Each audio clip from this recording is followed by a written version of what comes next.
I was at Queens, I think. Before I was close, I think Edwin was at a center up there. So the university had a very visible kind of Puerto Rican presence, and I think did a lot. I think one of the early flights the governor took university folks to try to see how the university could collaborate. So I was one of the kind of little cogs in the wheel of making that happen. And the project I was mentioning in my bio is a 3-year research project supported by the Department of Health and Human Services to look more at the Head Start and TANF programs, which are programs funded by that agency. And one of the products that came out of that project was a book I wrote with a couple of other colleagues on focusing on poverty in Puerto Rico. It was published in August of 2016 at a big conference at the Caribbean. Paradoxically enough. With a bunch of social workers mostly, because it was a project housed at the School of Social Work at Inter-American University. And so we've been thinking a lot about poverty in Puerto Rico. So as 2017 rolled on, one of the most startling comments I heard was people discovering that there was poverty in Puerto Rico. When we had been looking under the brush and under the cement and realizing that poverty had always been there and it was a lot more acute and people wanted to believe under this kind of illusion of development that we've been, or hypnotism of development that we've been under for the last few decades. So I engaged in that work, and of course, as people were talking about poverty, I really did a lot to try to push that work and that conversation out there. So talking about the crisis in Puerto Rico, again, this work that Edwin has done, we kind of added the and now the impacts of a monumental hurricane and its aftermath. But Puerto Rico was already going through the perfect storm.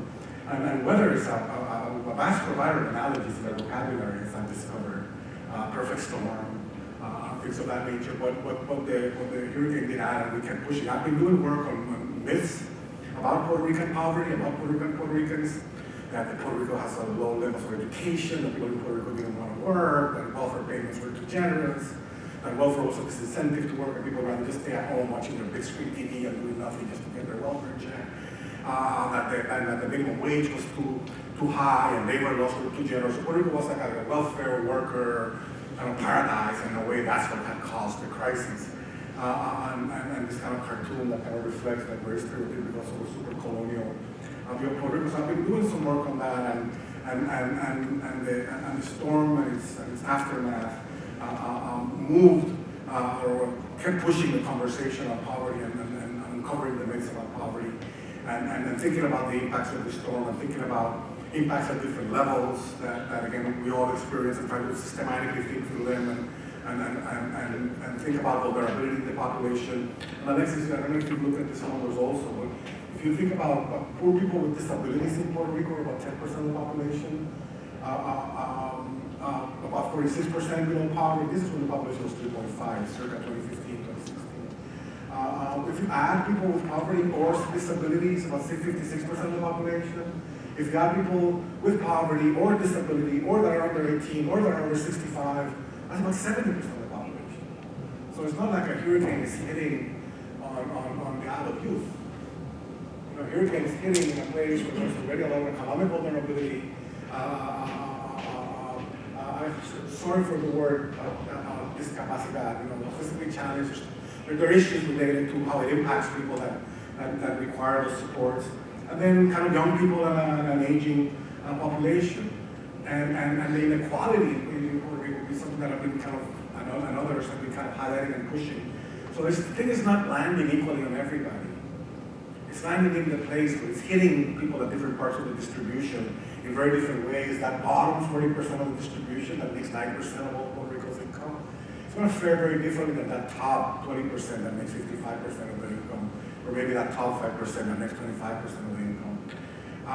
And thinking more specifically about inequality and what it means in terms of different risks for lower segments of the population. We're trying to think about the risks before the storm, the risks during rescue and redistribution, the risks during recovery and reconstruction. Sometimes you also have to sit in a meeting with someone telling you, you shouldn't really live where you live. You live in a really high-risk place.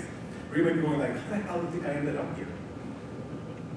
This is like a terrain we grabbed from the government, and from eminent domain we ended up on this hill because that's the only place where we could get a parcela somewhere to live. Like a historical understanding of people in the where they do. And again, thinking about all the different subpopulations in Puerto Rico and their potential impacts. Let me move quickly to what we're trying to do at CUNY. At CUNY developed the service corps, and Erin, do you know the number in the end? About 500 students that are going? 250 from here. 250 from CUNY and 250 from SUNY. And I had the real amazing privilege of being the faculty member for one of the groups that went. Half privilege, because some faculty members got to go with the group. I was a New York chaperone, a New York faculty member were a chaperone to my group, CUNY staff. And there was a course. I mean, Teresita Levy from Lehman College did a fantastic job of developing a curriculum. So each one of us had our section of students, and we were essentially doing like a Puerto Rican studies class combined with a Puerto Rican immersion in Puerto Rico class through 3 organizations, Sacred Heart, the second one I forget, and it was All Hands and Hearts, which I was represented at this conference. There's someone from them that's going to speak, and my group was in Barranquitas, staying in a kind of dorm-like facility, and really doing roofs and helping very humble folks in the mountains just reconstruct their homes. And this is my little group. We did a workshop the days before they left. We did a little bit of a introduction to Puerto Rico exercise, and we did a group team building exercise for a couple of days so they could really get to know each other and work well with each other. And what's interesting, if you see the pictures, that there's, maybe you can identify who the Puerto Rican kids are and who they're not. But what was beautiful about that group is that there were Puerto Rican kids and a lot of Latino, non-Puerto Rican kids, and non-Latinos too from here. And to see that is just the best. The empowerment of the Puerto Rican kids with their peers, the interest of other kids in knowing about Puerto Rico, connecting with the Puerto Rican peers, connecting to the island, an amazing experience. I just want to finish. I don't know if you'll have time to read it. I don't think you'll have time to read it. But they have to do a log, you know, have to keep a log of their activities. And kind of my job was to prompt them to do that and read it and all that. Indulge me, please. Today I was asked to listen to voicemails, return phone calls, and make phone calls for the organization. The blindness and microphone combined in a word.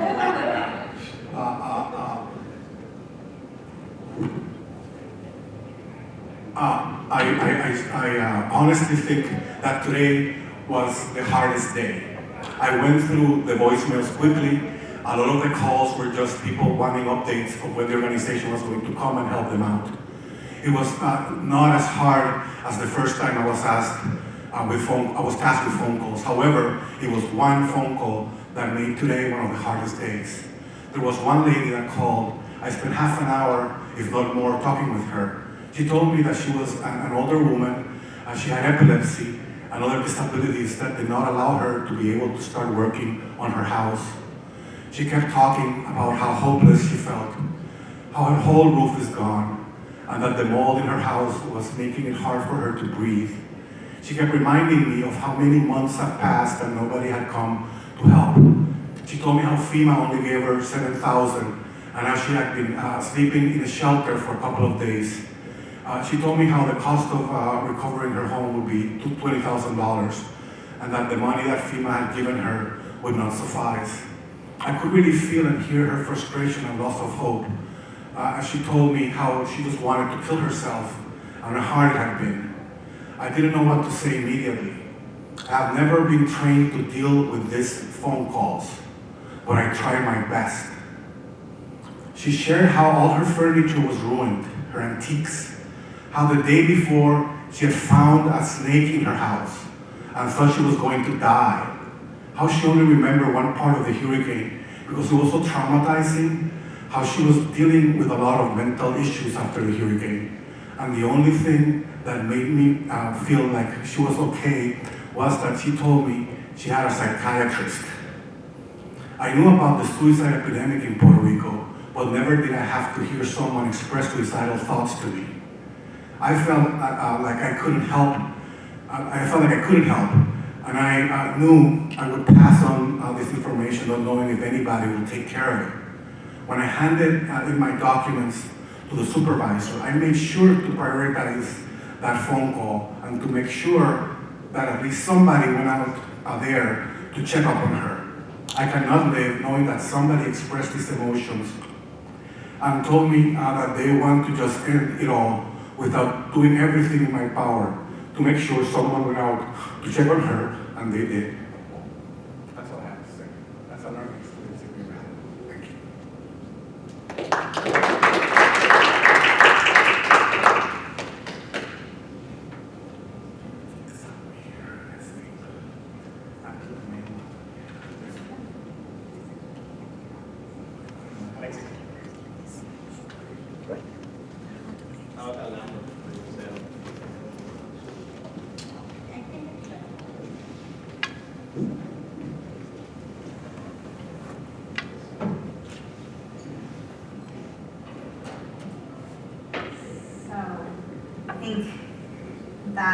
I think that memory, yeah.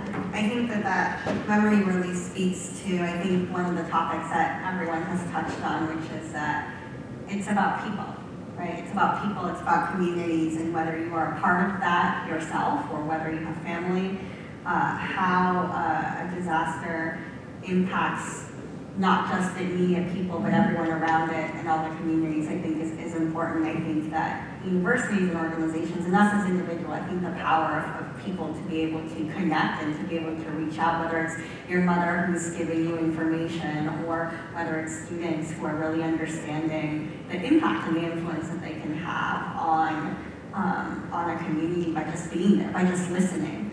And being literate and being able to learn about what are the things that could impact you. I think that all of these conversations have been so powerful, and I appreciate everyone's stories. We have about, let's say, 15-ish minutes for questions. I have a couple, but I do want to open it up to the room first. So does anyone have any questions? Yeah. So I have kind of like a question and a reflection. A lot of you mentioned that. What is?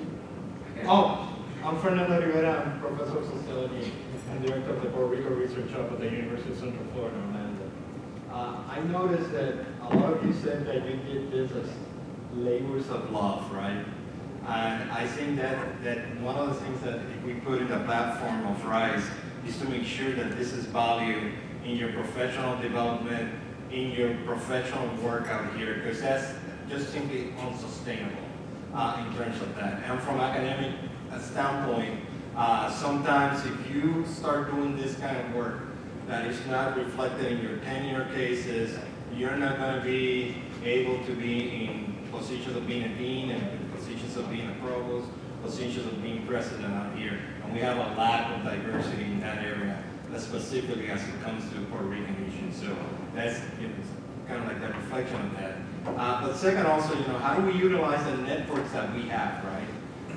Not only through the university, but our own personal networks, that we still have a connection with that, and that, we can have kind of like that trust building that to say, and I do admire, when we bring students down, but I don't think the role of students is just to go and build houses and do all sorts of stuff. I have friends that have construction companies that know what they're doing in terms of that, but it's an issue of trust, right?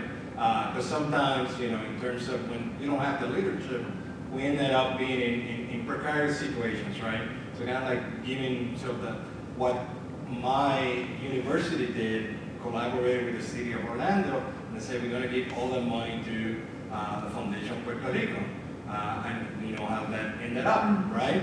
And so we're trying to have good intentions and sort of give those resources, but at the end of the day, we need to understand those complicated type of relationship that exists in the island out here. And I'm hoping that RISE, we can have that platform when, when you're going to chip water, not necessarily chip water, but, what can you do? Do you have somebody on the ground that I don't know, because a lot of the things with, when people start reacting, was the issue of, so we have the shipment, but who's going to take care of that shipment once it gets to Puerto Rico? And that was a logistic nightmare for a lot of people, So good intentions go so far, but, how do we structure those relationships?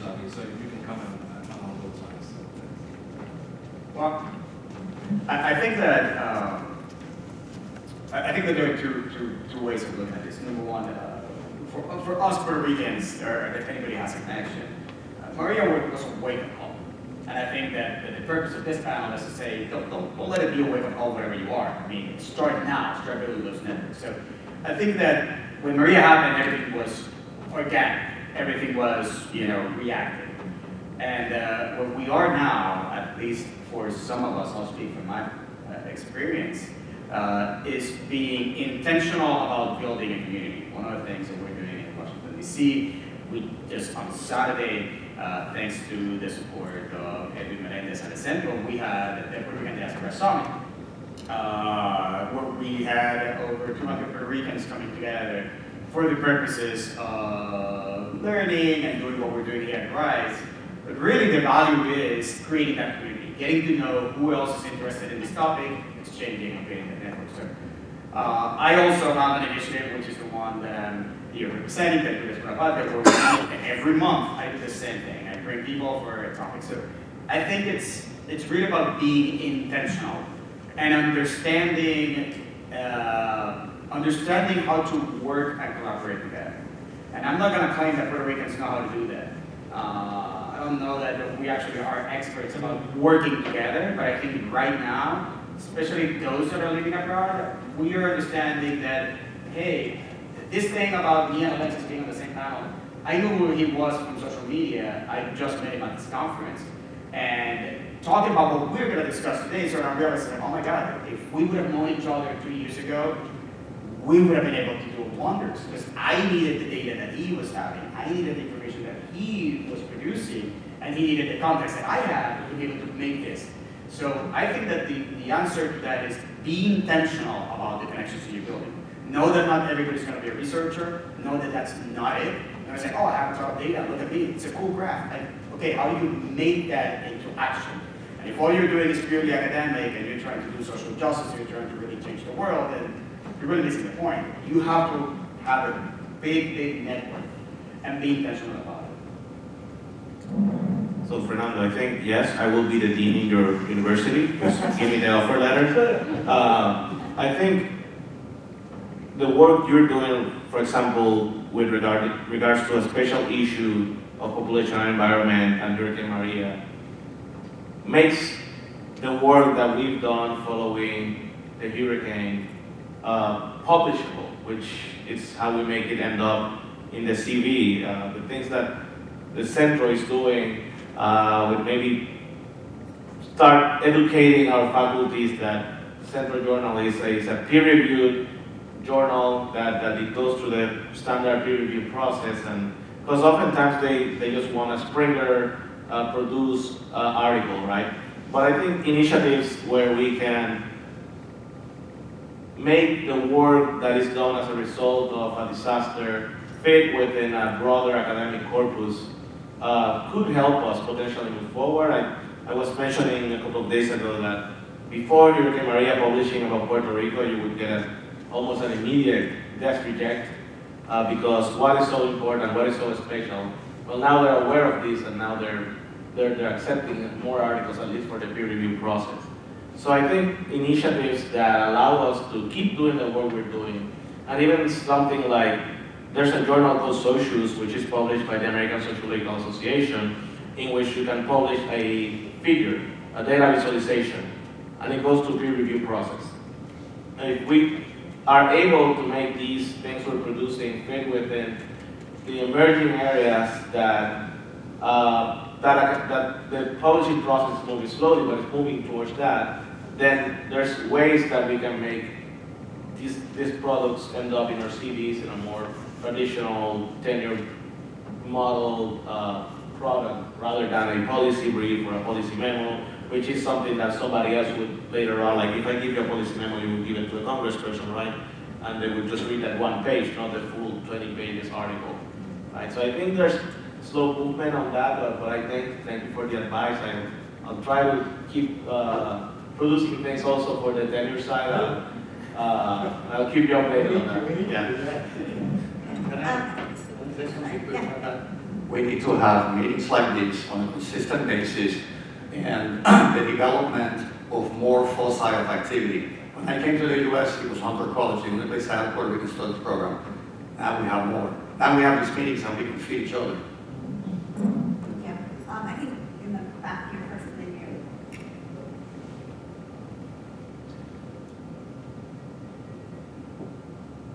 Thank you for your presentations. My name is Rebecca de Jesus Crespo. I'm an assistant professor at LSU. And one thing that I wanted to share with you and ask advice was after Maria, everybody was talking about Puerto Rico, interested on Puerto Rico.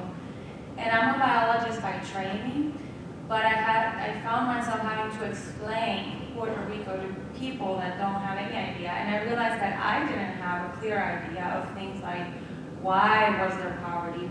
Why were we dependent on so much aid? And then I found myself having to read and educate myself. And I just finished reading with a lot of work, James Diaz, The Economic History of Puerto Rico, which I think everybody should read that book. It's great. I had no idea that existed, and it taught me so much about our own history. It made me much more empowered to talk about why we're in the situation we were in when Maria struck. And I took a picture of the book because I want to continue learning. But my question is, how do you tell people about our history without falling in the trap of the identity politics? Oh, we're Latino, I'm a woman, disadvantaged. Because being in the South, that whole narrative doesn't really go well. People are just shut off and, don't listen. But I want to be able to communicate this in an effective way, talking about the facts and not falling into the victimization of us Puerto Ricans, but just the situation we were in. And I think you're experts on this topic. I would like to. Can you say something while you think, Héctor? Very quick. Here we think, It's intense. Talk to them about the history of migration into and out of Puerto Rico. It's more complicated and more interesting. And we know of. We've had, we know the basic groups, but there have been people from, Asian, Indian, Germans, French, so on and so forth. And then we can connect. The conversation about how you turn the narrative on Puerto Rico on its head, as you can imagine, is complicated. And it's a project in progress that many of us are involved in many different ways. I think the question you asked about how to provide explanations in context is a good one. And Louisiana is an interesting setting for that, because Louisiana to me is the kind of most, the northernmost city in the Caribbean, and maybe I'm not the first person that comes up with that, other people have said that, right?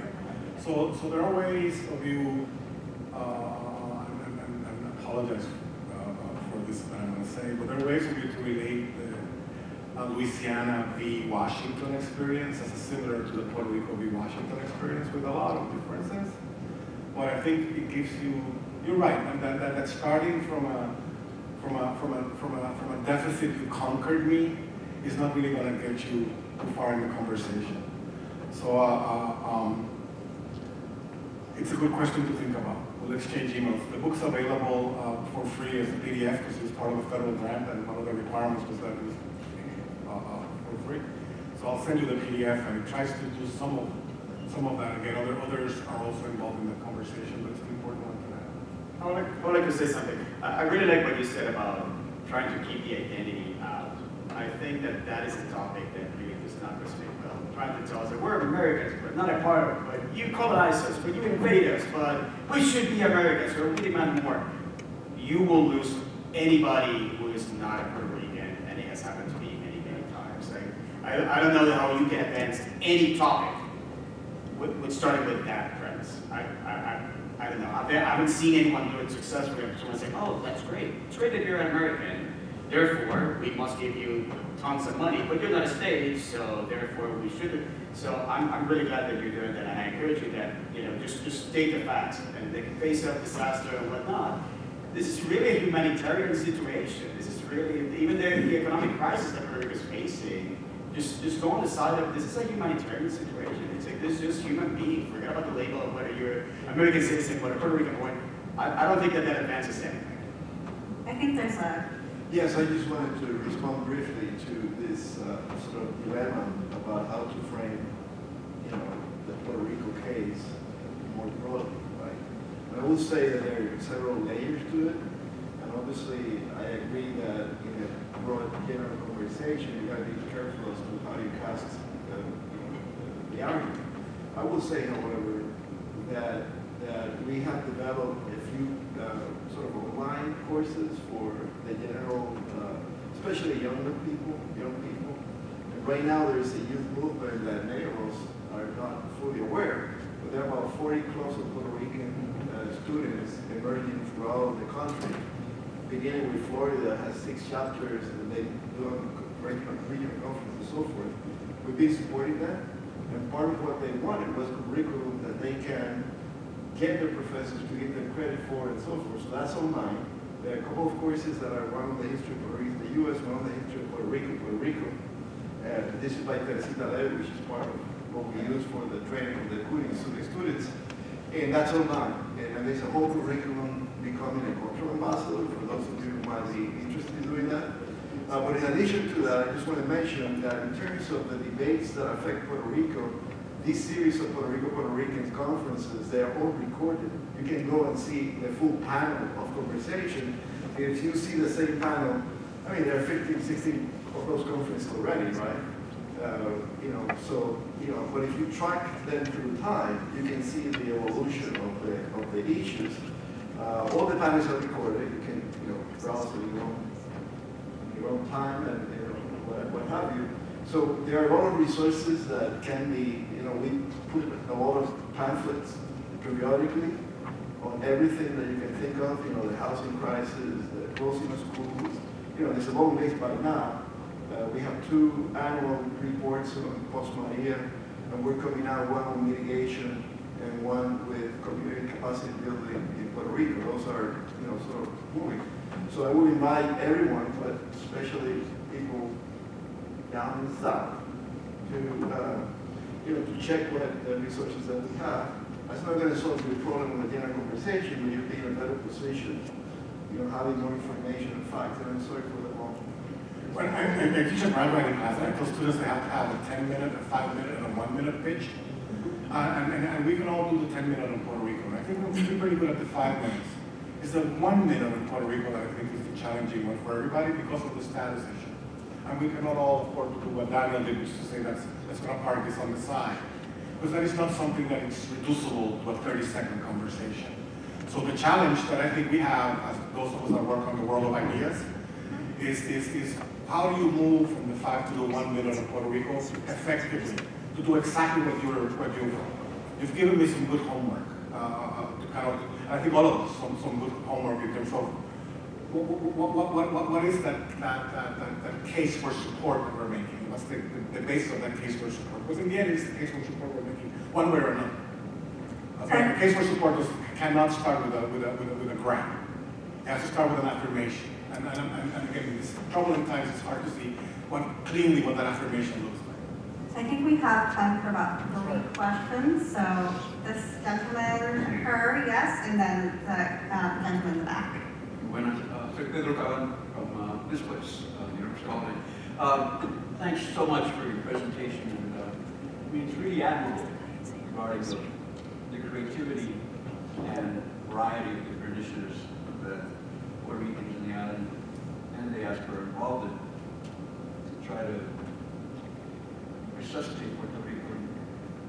But one of the things that I've been doing is kind of trying to understand the political context of Puerto Rico and how this very particular moment in Puerto Rico's history, there's nothing comparable to this, at least in the 1930s, when the essential collapse of the Puerto Rican government and crisis of political parties and direct federal intervention through the New Deal.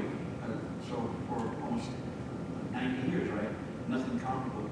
But one of the things that fascinates me is what I see as a complete rupture between the government of Puerto Rico and many communities in Puerto Rico. If you attend Asambleas en Pueblo, and if you go to the various organizations, the Autogestión, they survive outside the government. It's as if the government has simply withdrawn their presence from these communities, and they struggle, survive, and develop different creative approaches to dealing with the reality. So the interesting question to me is this kind of intervention, right, coming in, where does it connect? The political party system in Puerto Rico is bankrupt. Both political parties have lost legitimacy. The alternatives have not really formulated yet with acceptable parties. So on one hand, we have this fascinating reality of significant organization, mobilization of resources, analysis, intervention in the right ways. And on the other hand, almost a dystopian reality. And I'm wondering how these things could be worked out.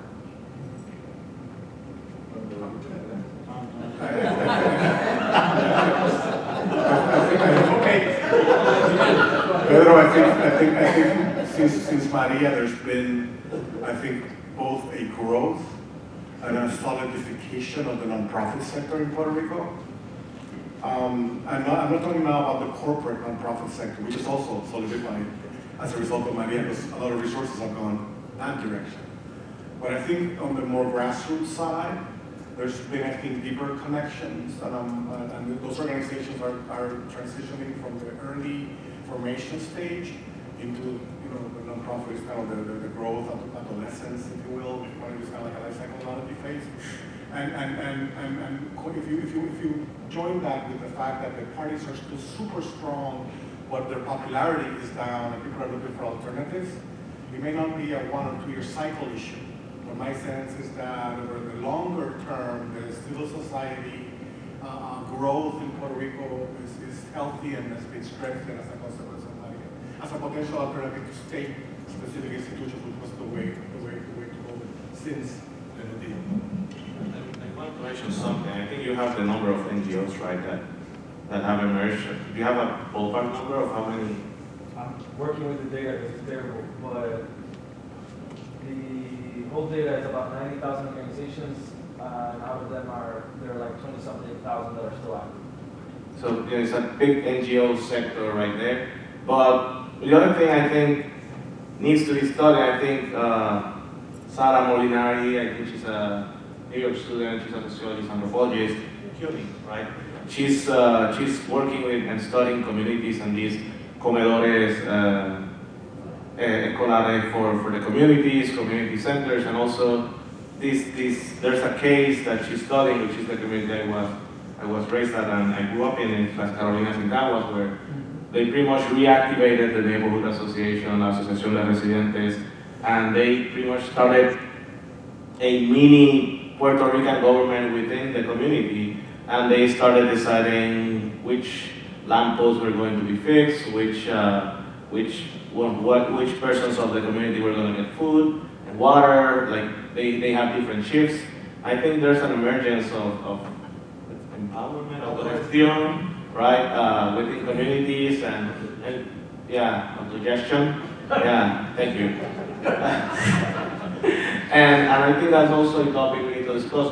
It probably this is a response to what you pretty much elaborate on is that the government has taken themselves out of this equation. They're still getting tax money and everything, but regarding the community, you don't see any impact at that level, so they just pretty much decided to do it themselves. And there's other cases like the community in Mutuado who they pretty much rebuilt the bridge because nobody made it there. So they just pretty much started rebuilding it. And so there's many cases, and I'm not an expert on political sciences, but I think the role of the government within post-disaster and the money and where it goes and needs to be further studied down the road. I mean, I think